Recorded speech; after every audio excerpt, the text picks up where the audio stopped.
नमस्कार, आप देख रहे हैं न्यूज़ 1 इंडिया। मैं हूं आपके साथ ऋतु तोमर। दिल्ली लाइव बुलेटिन की शुरुआत करेंगे। आप राज्यसभा सांसद संजय सिंह ने यूपी सरकार पर जमकर निशाना साधा है। संजय सिंह ने कहा कि यूपी में जब पुलिस सुरक्षित नहीं है तो वहां की जनता कैसे सुरक्षित रहेगी। आपके राज्यसभा सांसद संजय सिंह ने कहा है कि यूपी के मुख्यमंत्री योगी आदित्यनाथ को इस्तीफा दे देना चाहिए, क्योंकि सीएम योगी से यूपी नहीं संभाली जा रही है। यूपी में शराब माफियाओं और बलात्कारियों का राज है। वहीं उन्होंने कहा कि यूपी में जिला पंचायत चुनाव की तारीख लगातार आगे बढ़ती जा रही है।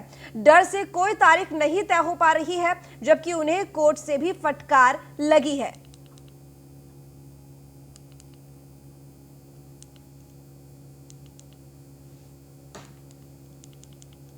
तो आपको बता दें कि आपके राज्यसभा सांसद संजय सिंह ने कासगंज कांड को लेकर यूपी सरकार को घेरा और यूपी के मुख्यमंत्री योगी आदित्यनाथ से इस्तीफे की मांग कर दी है, क्योंकि सीएम योगी से यूपी नहीं संभाली जा रही।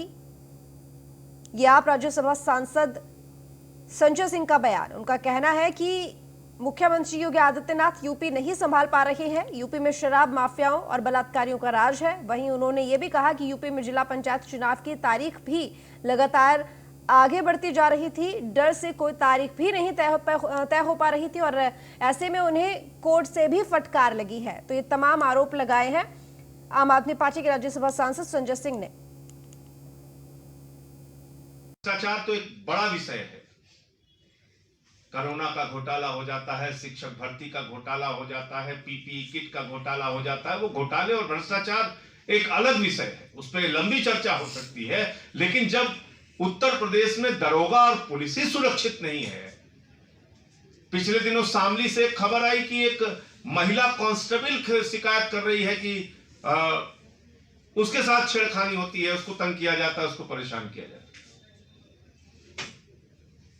तो ये जो घटना शराब माफियाओं ने अंजाम दिया है, ये कहीं ना कहीं उत्तर प्रदेश की आदित्यनाथ सरकार को खुली चुनौती है कि तुम्हारी सरकार फेल है। अगर राज चलेगा तो शराब माफियाओं का राज चलेगा, तो हत्या राज चलेगा, तो बलात्कारियों का राज चलेगा, तो गुंडे और माफियाओं का। दूसरा मुद्दा, उत्तर प्रदेश में पंचायत के चुनाव को तारीख पे तारीख लग रही है। ग्राम प्रधानों के कार्यकाल लगभग 4-5 महीने पहले खत्म हो गए। चुनाव समय से पहले होना चाहिए था, लेकिन उसको टालते गए। अब हाई कोर्ट ने फटकार लगाई तो वहां जाके कहते हैं साहब हम करा देंगे, हमारी तैयारी है। फिर अप्रैल 30 तक चुनाव कराने के लिए स्पष्ट आदेश हो गया हाई कोर्ट का। फिर पता चला कैबिनेट के माध्यम से एक नया शासनादेश लेके आ गए, कैबिनेट में अप्रूव करा के, जिसमें पूरे आरक्षण प्रक्रिया को ही बदल रहे हैं उत्तर प्रदेश में। यानी अपने मन मुताबिक सीटों का आरक्षण कराने के लिए नियमों में ही बदलाव कर दिया आदित्यनाथ जी की सरकार ने। और ये क्यों कर रहे हैं? क्या कहा था आदित्यनाथ जी ने, क्या स्टेटमेंट था उनका? उत्तर प्रदेश में जिला पंचायत अध्यक्ष के चुनाव जनता से होने चाहिए। मैंने इसका स्वागत किया था, आम आदमी पार्टी ने इसका स्वागत किया था। उत्तर प्रदेश में ब्लॉक प्रमुख का चुनाव जनता से होना चाहिए। हमने इसका स्वागत किया था कि कराओ जिला पंचायत अध्यक्ष का चुनाव जनता से, कराओ ब्लॉक प्रमुख का चुनाव जनता से। जिला पंचायत सदस्यों के चुनाव सिंबल पर होंगे। हमने बड़ी खुशी जाहिर की कि अच्छी बात है, पंचायतों में कम से कम राजनीतिक दल अपने सिंबल पर चुनाव में जा सकेंगे, चुनाव पे प्रत्याशी खड़ा कर सकेंगे। लेकिन किसान आंदोलन से डर के बागपत में, मुजफ्फरनगर में, शामली में, बुलंदशहर में, नोएडा में, दादरी में, पूर्वांचल के अलग अलग जिलों में जिस प्रकार से किसान आंदोलन तेजी के साथ बढ़ रहा है, आदित्यनाथ जी डर गए बुरी तरीके से। भारतीय जनता पार्टी चुनाव लड़ने से पहले चुनाव का मैदान छोड़ के भाग गई। वहीं कासगंज कांड पर जारी सियासत के बीच एटा सांसद राजवीर सिंह उर्फ राजू भैया से खास बातचीत की है हमारे संवाददाता पीयूष तिवारी ने। कानपुर के बिकरू कांड में विकास दुबे के आतंक और उसके अंत की कहानी पूरे देश ने देखा। हमारे साथ बातचीत करने के लिए मौजूद है लोकसभा से सांसद राजवीर सिंह उर्फ राजू भैया जी। सर, कासगंज में भी वही घटना दोहराने की एक तरीके से कोशिश हुई जो कानपुर के बिकरू में घटना घटी थी, क्या कुछ मामला था सर? देखिए, ऐसा है कि मैं दिल्ली में हूँ और जो मुझे जानकारी हुई है मैंने तुरंत कासगंज के एसएसपी और डीएम साहब से बात की है, पूरी घटना की जानकारी ली है। ये लोग जो भी दारू का काम करते थे और वो पहले से ही किसी केस में वांछित थे, उनके यहाँ दबिश गई थी, तो उन लोगों ने इन लोगों पे हमला किया, पुलिस वालों पे, जिसमें एक कांस्टेबल की मृत्यु हो गई और दूसरा जो सब इंस्पेक्टर था वो बुरी तरह से घायल है। और जो मुठभेड़ हुई है उसमें से भी एक बदमाश मारा गया है। सर, योगी सरकार की नीयत यही है कि भू माफिया हो या कोई भी माफिया हो उसके खिलाफ सख्त कार्रवाई की जाए और की भी जा रही है, इसमें कोई संदेह नहीं है। लेकिन क्या कारण है सर कि जब वो माफिया था, शराब माफिया था, तो 2 ही लोग गए पुलिस की तरफ से, एक दरोगा गए, एक कांस्टेबल गए, और बिकरू कांड से क्या सीख लेने की कोशिश नहीं की गई? देखिए, ऐसी कोई संभावना नहीं थी कि इस तरह की घटना घट जाएगी। एटा लोकसभा जिसमें कासगंज भी आता है, वहाँ बिल्कुल हर तरह से शांतिपूर्वक और कानून का राज है। और अब मैं नहीं कह सकता कि ये 2 लोग गए थे कि 4 लोग गए थे, मेरी जानकारी में ऐसा नहीं है। लेकिन जो घटना हुई है मैं उसकी निंदा की है मैंने। और जो लोग हैं उन पर एनएससी कार्रवाई होगी। मृतक जो शहीद हुआ है उसके लिए 50 लाख रुपए और एक नौकरी देने का आश्वासन माननीय मुख्यमंत्री जी ने दिया है। सर, तो जिस तरीके से एक तरीके से लापरवाही बरती गई, क्या उस पर भी जांच चलेगी? नहीं, लापरवाही तो हम नहीं कह सकते इसको। घटना हो गई है, बुरी बात है, लेकिन लापरवाही जैसी बात तो मैं नहीं कह पाऊँगा। जी बिल्कुल। तो ये थे हमारे साथ एटा कासगंज से सांसद राजवीर सिंह राजू भैया। न्यूज़ 1 इंडिया के लिए पीयूष तिवारी, नई दिल्ली। उत्तराखंड के चमोली में हुई त्रासदी पर उत्तराखंड से कांग्रेस के राज्यसभा सांसद प्रदीप टमटा से खास बात की हमारे संवाददाता पीयूष तिवारी ने। उत्तराखंड के चमोली में ग्लेशियर फटने के बाद से भीषण तबाही मची हुई है। राहत बचाव कार्य युद्ध स्तर पर चल रहा है। हमारे साथ बातचीत करने के लिए अजय टमटा जी हैं, लोकसभा से सांसद हैं। सर, क्या कुछ अभी राहत बचाव कार्य चल रहा है और कितने लोगों को अभी तक निकाल लिया गया है? जिस प्रकार से आप सबके ध्यान में है कि ग्लेशियर फटने के कारण से रेणी गांव के अंदर जो काम चल रहा था टनल का और विद्युत परियोजना का, उसमें काम करने वाले लोग अचानक आई बाढ़ के कारण निकल नहीं पाए, बाहर हट नहीं पाए, और वो वहीं उसके चपेट में आने के कारण 20 लोगों की जानें भी चली गई। 197 लोग अभी लापता हैं, उनका पता नहीं है वो कहाँ हैं, किस हाल में हैं। और सारे लोग हमारे एनडीआरएफ है, एसडीआरएफ है, आईटीबीपी है, स्थानीय प्रशासन है, आपदा प्रबंधन की टीम है, और नेवी के मैरीन लोग भी वहाँ पहुँचे हैं, और एयरफोर्स के भी हमारे मतलब जहाज़ हेलीकॉप्टर भी वहाँ पर हैं, और पूरे लोग लगे हैं। जनप्रतिनिधि से लेकर हमारे माननीय प्रधानमंत्री जी और मुख्यमंत्री जी, गृह मंत्री जी लगातार उस पर अपडेट ले रहे हैं, और किस प्रकार से लोगों को बचाया जाए कि वहाँ पर जो लोग अभी फंसे हैं वो कैसे निकले, क्योंकि टनल के दोनों मुहाने में मलबा है।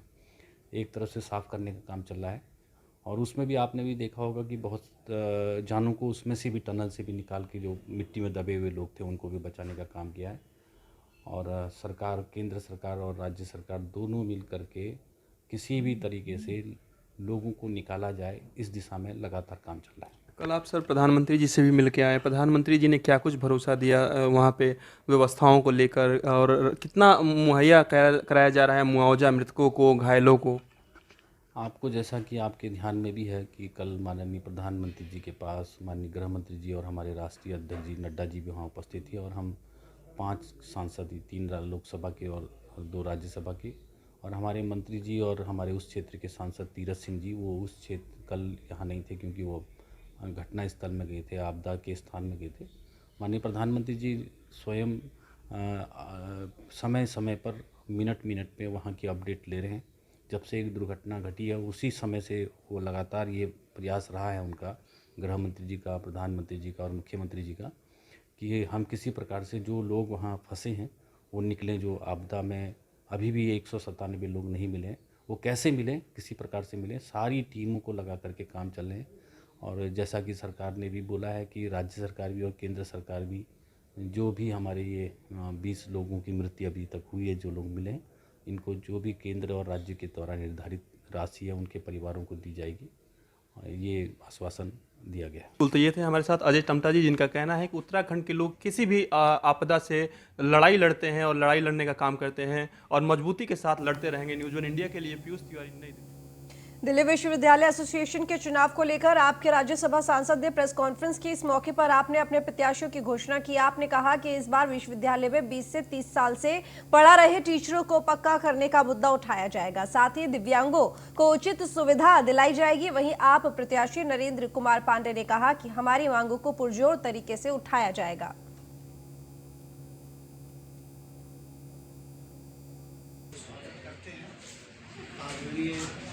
श्री सुशील गुप्ता जो जाने माने शिक्षाविद हैं और आप सब जानते हैं राज्यसभा हमारे जो है मेंबर हैं और हमारे सभी साथी जो आम आदमी पार्टी केंद्र सरकार पर गुपचुप तरीके से बिल पास करके केजरीवाल सरकार के अधिकारियों को छीनने का आरोप लगा रही है। बीजेपी के पूर्व निगम पार्षद और बीजेपी नेता नरेंद्र बिंदल ने खास बात की हमारे संवाददाता प्रिंस जायसवाल ने। देखिए। नमस्कार, मैं प्रिंस जायसवाल और आप देख रहे हैं news one India.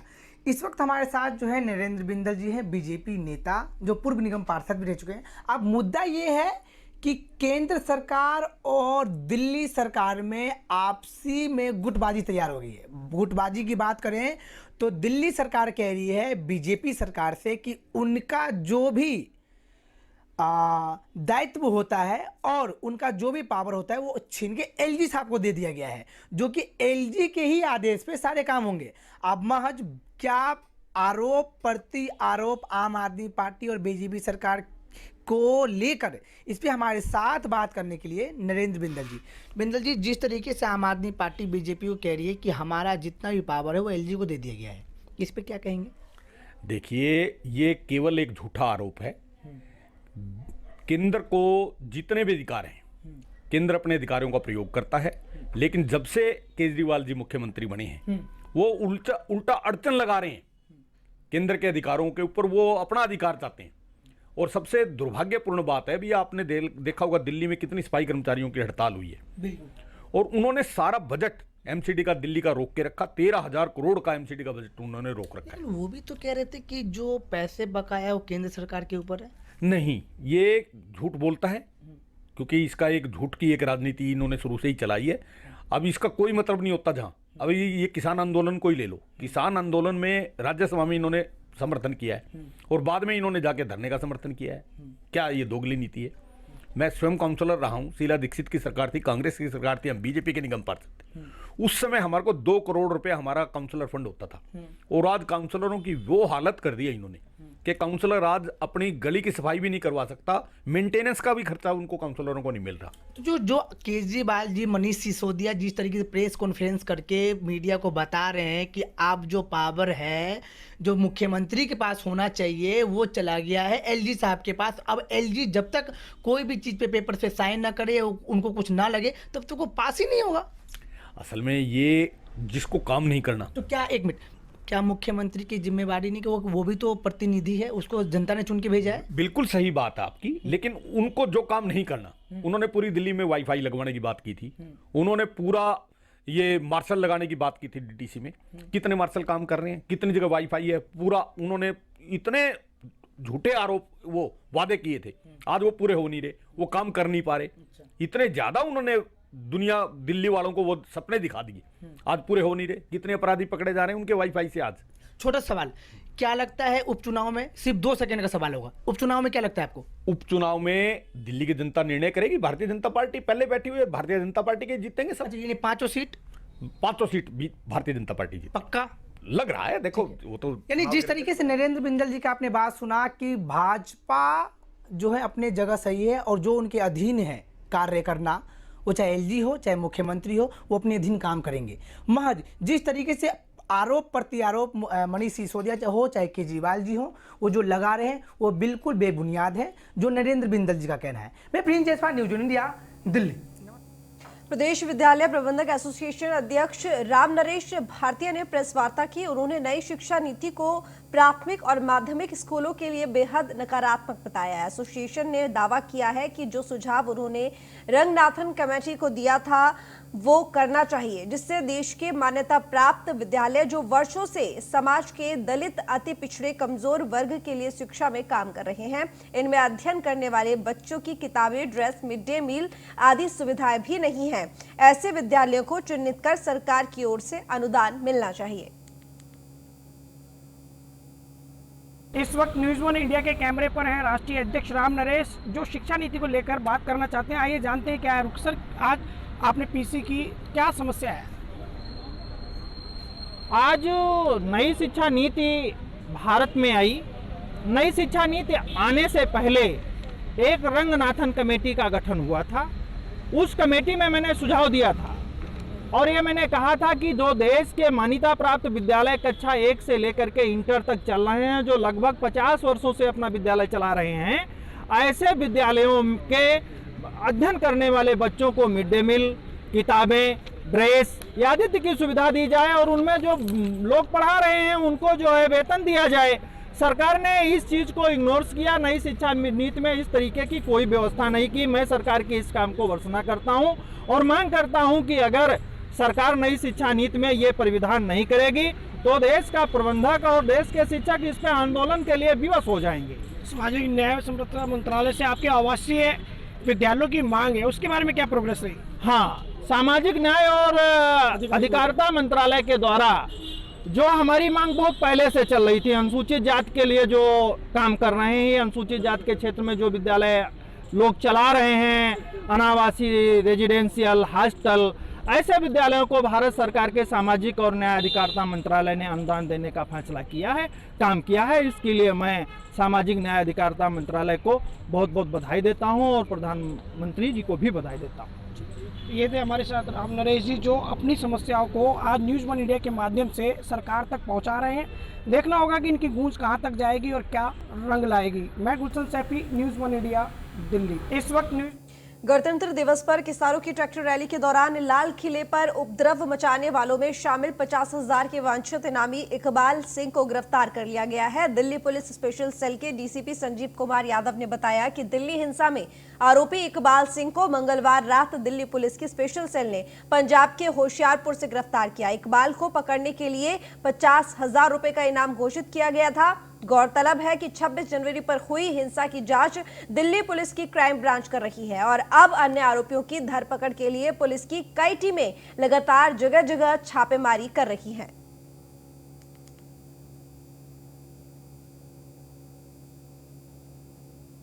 Iqbal Singh जिसका नाम है, लुधियाना का रहने वाला है और 26 तारीख को इसने लाल किले के ऊपर भड़काऊ भाषण दिया, पुलिस वालों को धमकी भी दिया और काफ़ी भीड़ को इकट्ठा करके ले गया था और जिससे वहाँ पर जो भी गतिविधियाँ हुई रेड फोर्ट के अंदर और झंडा फहराने के लिए जो की गई उसमें ये इन्वॉल्व था। इसलिए इसको कल रात में होशियारपुर से अरेस्ट किया गया है 11:40 पे। सर ये बताइए कि ये लाल किले में कैसे पहुँचा, क्या पूछताछ में बताओ, और ये करता क्या है बेसिकली? नहीं, ये वैसे तो सिर्फ कथावाचक है, ये कथा कराता है गुरुद्वारे में घूमकर या जो लोग बुलाते हैं, लेकिन ये पिछले नवंबर से कई बार ये सिंघू बॉर्डर पर आता रहा है और ये किसान के जो समूह चल रहा है, धरना प्रदर्शन चल रहा है, उसके समर्थन में और ये वहाँ पर रहता था, वापस चला जाता था। नॉर्थ वेस्ट दिल्ली के जहांगीरपुरी इलाके से पुलिस ने 3 शातिर बदमाशों को गिरफ्तार किया है। शातिर बदमाशों ने एक लड़की को अपना शिकार बनाकर उसके एटीएम से 50,000 रुपए निकाल लिए और मौके से फरार हो गए, जिसके बाद पुलिस ने सीसीटीवी फुटेज की मदद से आरोपियों को गिरफ्तार कर लिया है। पकड़े गए तीनों बदमाश अभिनेता सलमान खान जैसी बॉडी बनाने की चाह रखते हैं और महंगे सप्लीमेंट्स को लेकर पैसों की जरूरत पड़ने पर वारदात को अंजाम दिया करते थे। तो लड़की के एटीएम से 50,000 रुपए उड़ा लिए। सभी फैन हैं अभिनेता सलमान खान के और उनकी बॉडी के, और ऐसी इच्छा उनकी थी कि ऐसी बॉडी बन जाए जैसे कि सलमान खान की, और इसी वजह से जो महंगे सप्लीमेंट्स की जरूरत पड़ती थी खरीदने के लिए, उसकी वजह से ये चोरी और लूट की वारदात को अंजाम देते थे। युवाओं को बॉडी बनाने का शौक तो बहुत होता है। हर युवा की ये चाह होती है कि वो सलमान खान, जॉन इब्राहिम जैसी बॉडी बनाए, लेकिन अगर इसी बॉडी बनाने के लिए वो क्राइम की दुनिया में शामिल हो जाए तो ये चौंकाने वाला विषय होता है। लेकिन मैं आपको बता दूं कि दिल्ली में ऐसा एक चौंकाने वाला विषय सामने आया है। दिल्ली की नॉर्थ वेस्ट थाना पुलिस, जहांगीरपुरी थाना पुलिस ने ऐसे 3 लोगों को गिरफ्तार किया है जो अपनी बॉडी बनाने की चाह में लोगों को ठगी का शिकार बनाते थे। उन्होंने एक लड़की को अपनी ठगी का शिकार बनाया और एटीएम पे जा करके उसका पिन नंबर देख करके एटीएम चेंज करके उसके साथ 50,000 रुपए की ठगी करी और ठगी करने के बाद वहां से फरार हो गए। लेकिन पुलिस ने इसमें मुस्तैदी दिखाते हुए 3 लोगों को गिरफ्तार कर लिया और साथ ही एक गाड़ी को भी बरामद किया है। दिल्ली से टीपू सुल्तान की रिपोर्ट। फिलहाल इस बुलेटिन में इतना ही। देखते रहिए न्यूज़ 1 इंडिया।